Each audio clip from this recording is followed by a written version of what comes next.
All right, let's get started. Today we're going to be talking about the power of alliances, and I have three fantastic guests today. Ken Norcross from Vizio, Dan Callahan from Fox, and Halvard Kristiansen from smartclip. So I'll let you guys actually just do a quick intro of yourselves, and we'll talk about the power of alliances. One of the things that to kind of set the tone, I think when we think of great partnerships and alliances, there's really never been a more exciting time to build foundational, strong partnerships. But with that, with this landscape that's so incredibly complex, it's more difficult. But I think the rewards and what can come to fruition is really more meaningful, because I've always been a big believer that great partnerships, really strong win-win partnerships, are made in complex times when things aren't so straightforward, when things aren't easy, when they're actually more complex and more difficult, because from there you really build to the win-win and see that pay off, generally for years to come. So with that, let me hand it over to Ken to get started with intros. Yeah. Hi, everyone. Ken Norcross. I lead our Inscape data business as well as our data partnerships at Vizio. Awesome.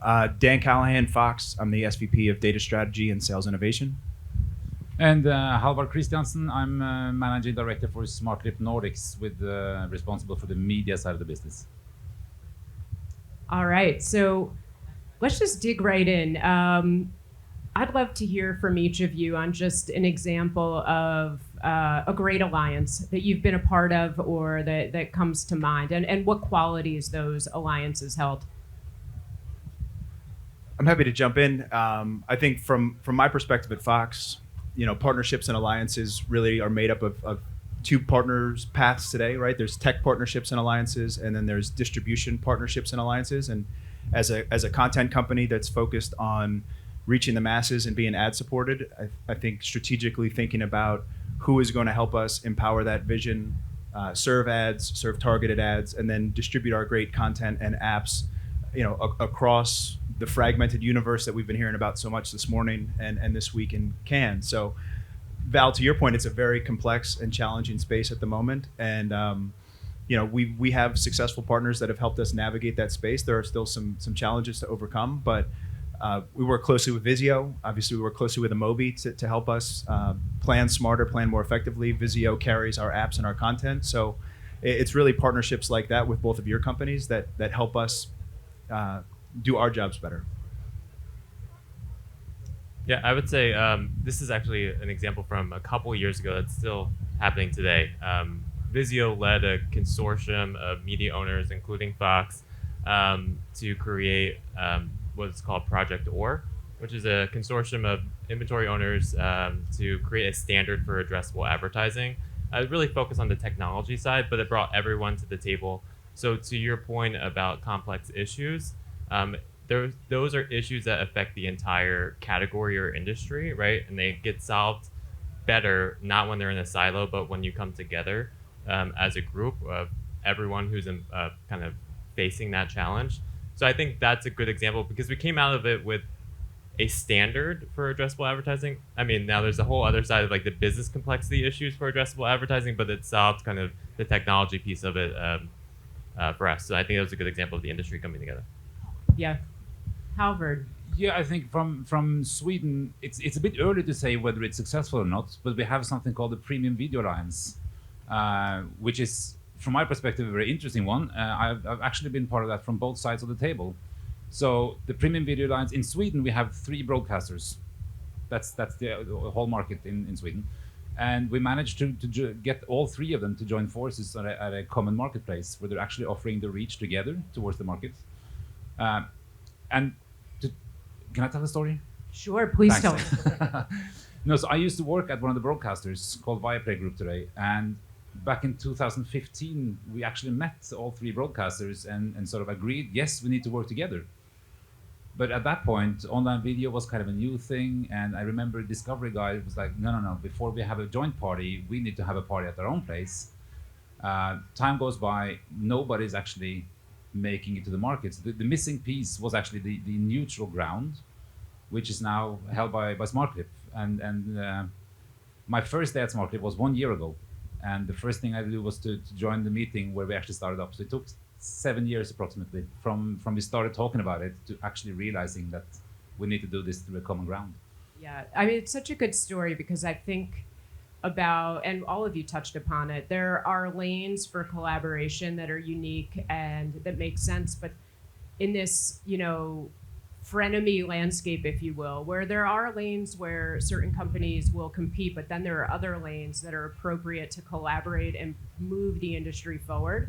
And it can be tricky, but it's so essential to progress. And Ken, something you said is maybe it's not perfect as we agree on certain standards, but the adage of don't let perfection get in the way of progress, and I think that's what we're all trying to accomplish here. So it's a great story. So now let me pivot, and no names needed, no specific. We want the gory details, but not necessarily the names that go along with it. Talk to me about some alliances that you've been a part of that didn't go well, and like what qualities that can we learn from where, that would make an alliance not really jive and go well. Who wants to start that one?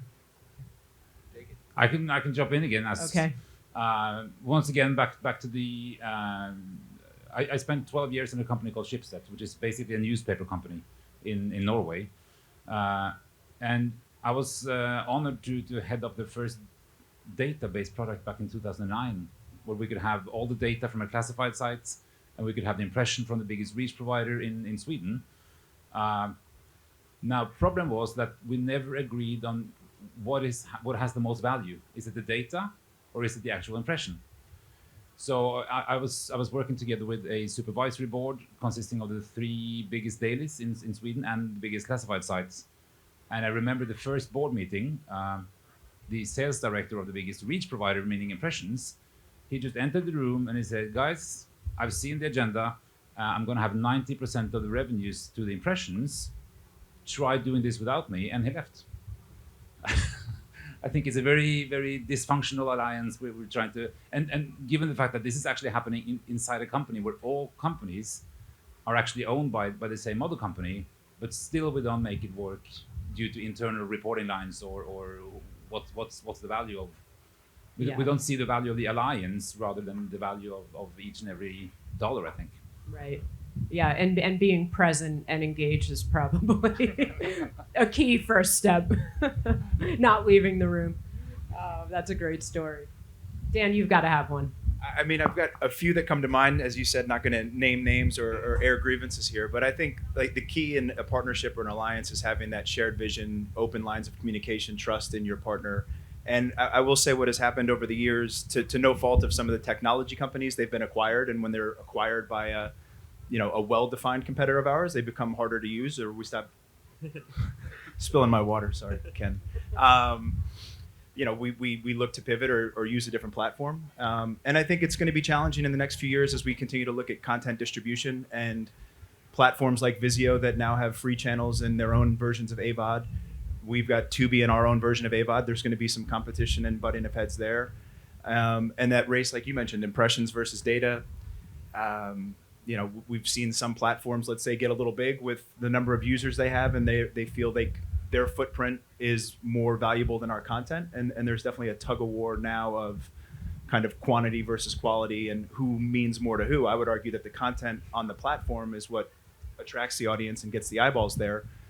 Those platforms certainly would have a difference of opinion, and there's some spirited debates. But I think that's what's fun about the industry is, debate, negotiate it out and come to the south of France and enjoy each other's company slightly and do it all over again.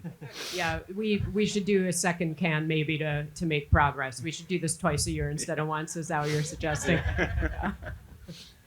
Ken, what about you? I'd say in general, I mean, we live and breathe partnerships every day, right? The industry doesn't evolve unless you partner with people and you understand kind of what they're looking for.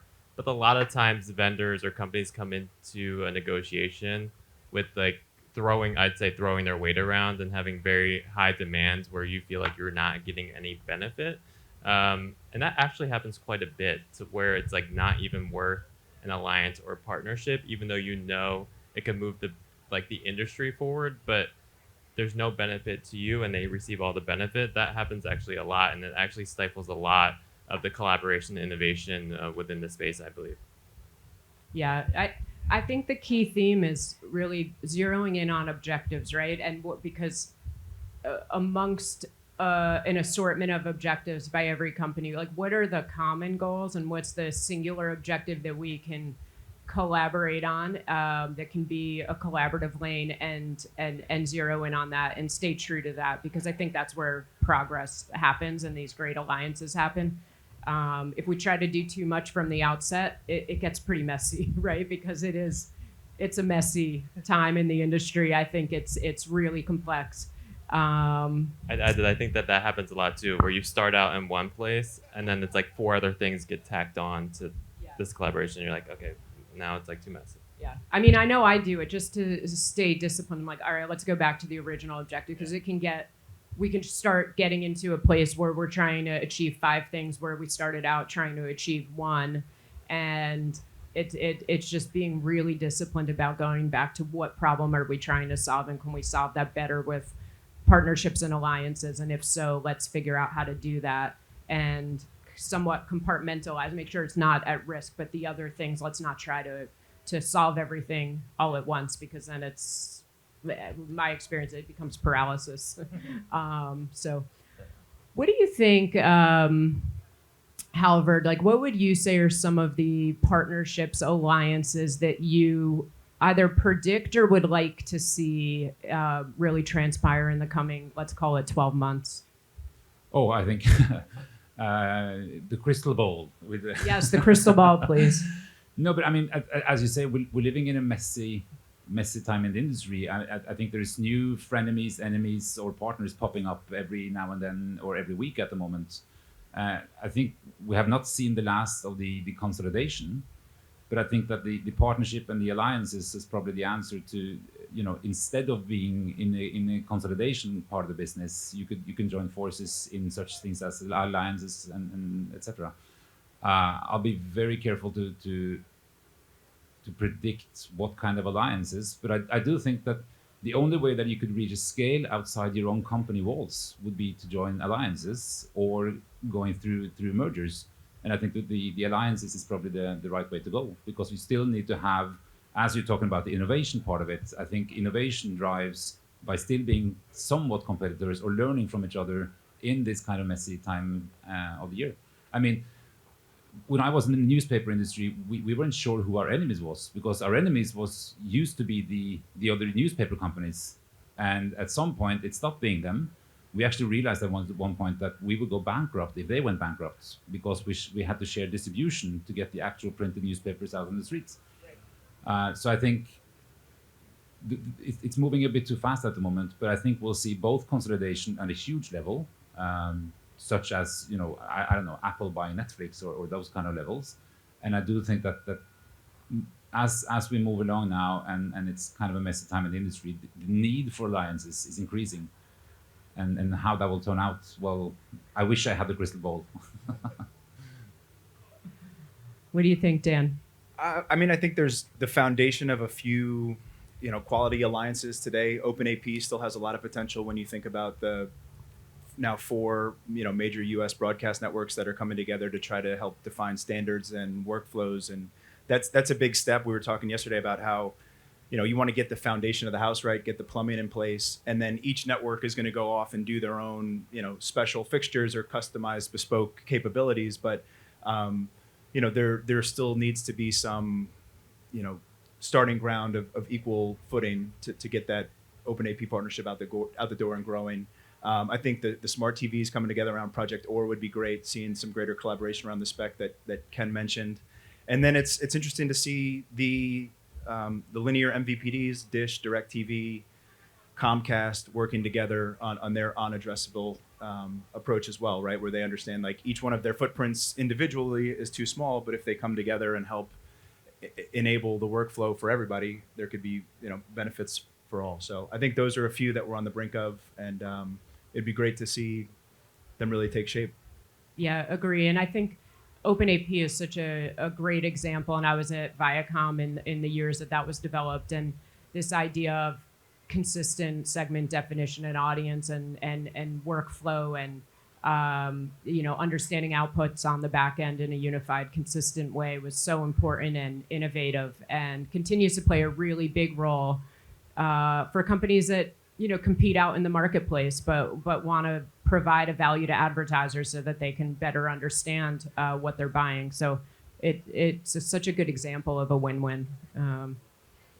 Ken, what about you? Where's your crystal ball taking you? I'd say similar to OpenAP, the TV measurement space right now in this multi-currency world, there's a lot of confusion and complexity on how people are measuring certain things compared to others. So there's a need for like a framework similar to OpenAP for defining like identity and what an impression is, and so people are clear when they're evaluating these, like what is the truth here. I think if we don't get to that point, there is a potential to, I'd say, limit the progress of this multi-currency movement. So I hope that there's more collaboration amongst those companies to really create a framework so everyone's comfortable with how it's being measured and what it means. I'm so glad you brought up measurement and currency. There are many separate panels, I'm sure, on measurement and currency, but that to me is such an important opportunity, and one that we'll see so much around, because is it each player in my mind plays a different role, and does it become a sort of cocktail of some of these positives that they bring to helping enhance our understanding of measurement and currency being two different things, right? How many ultimately currencies will there be, but also what are the accompanying measurement solutions that will strengthen the marketplace and the advertiser's understanding of what they're buying, and how to decision and optimize against that. So it's going to be I think a wild 12 months, maybe more, along those lines.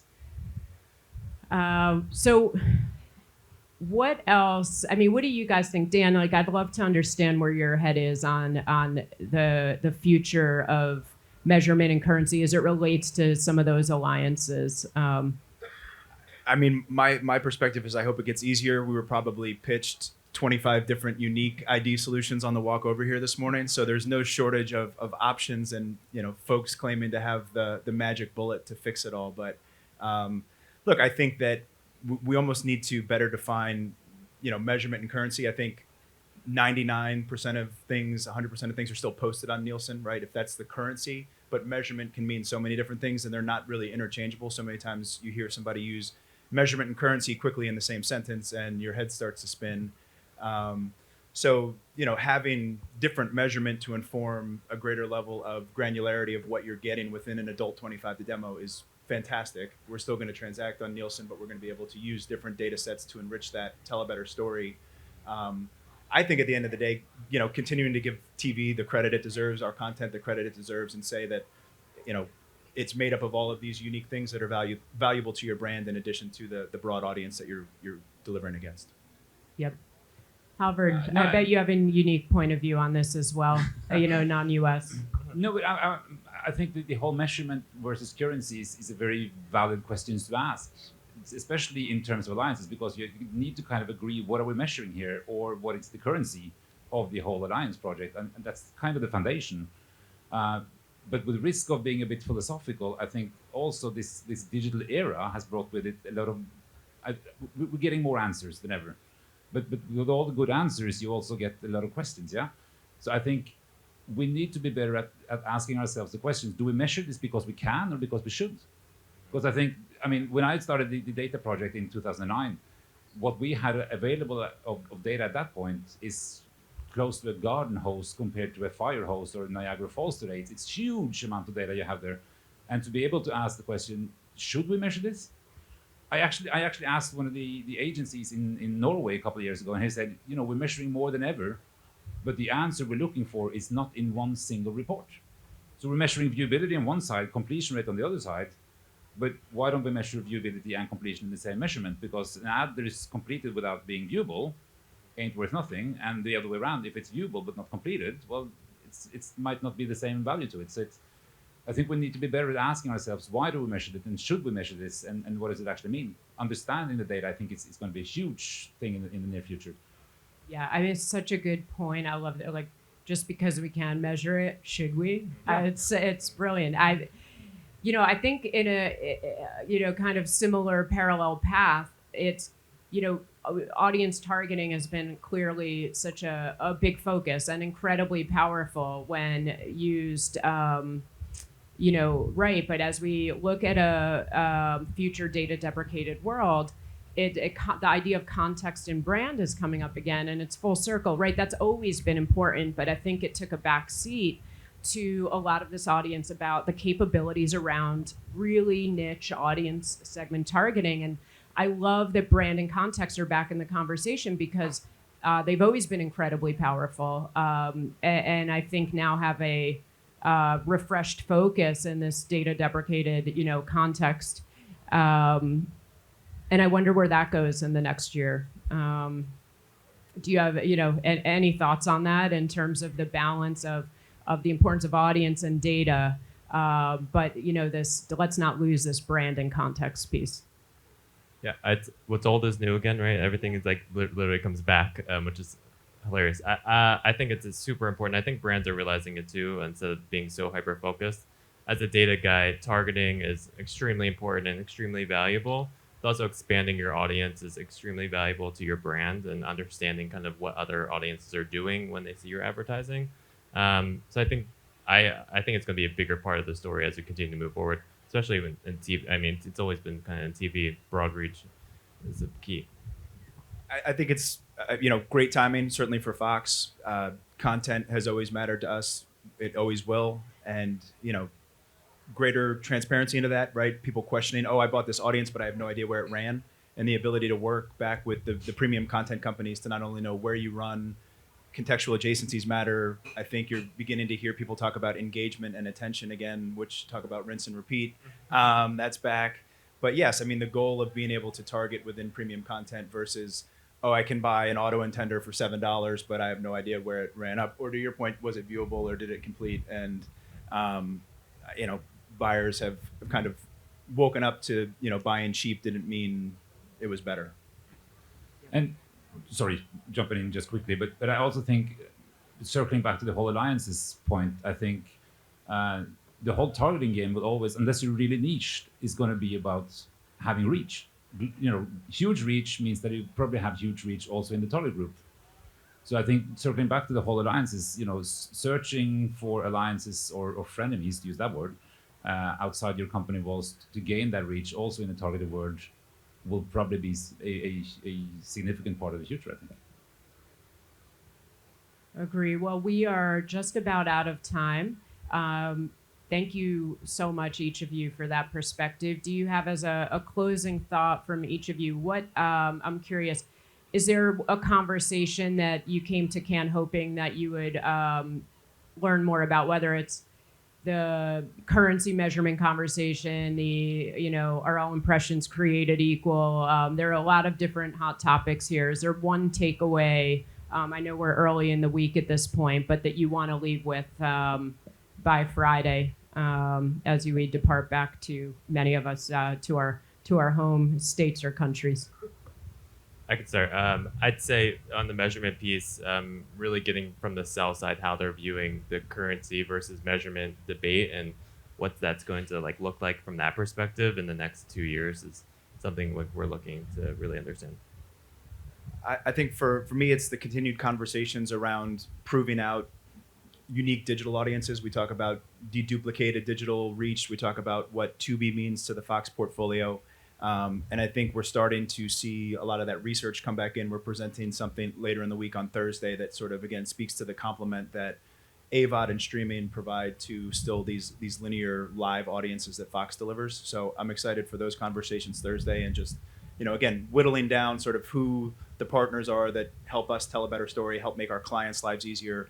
Because at the end of the day, it is too complicated and we have to figure out how to simplify this, streamline it, it's exhausting to navigate it from our perspectives. I can't imagine how hard it is for a media buyer to navigate the current landscape. So hopefully 2023 is the year of, consolidating some of this stuff and making our lives easier for a change, because we've done a good job making it hard.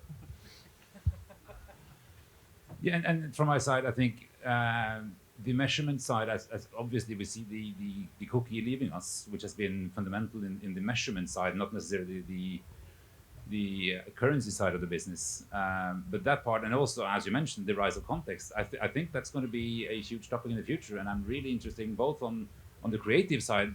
Can we start playing around with creatives as context will be a bigger part of it, and see where that takes us. Well, thank you so much to each of you.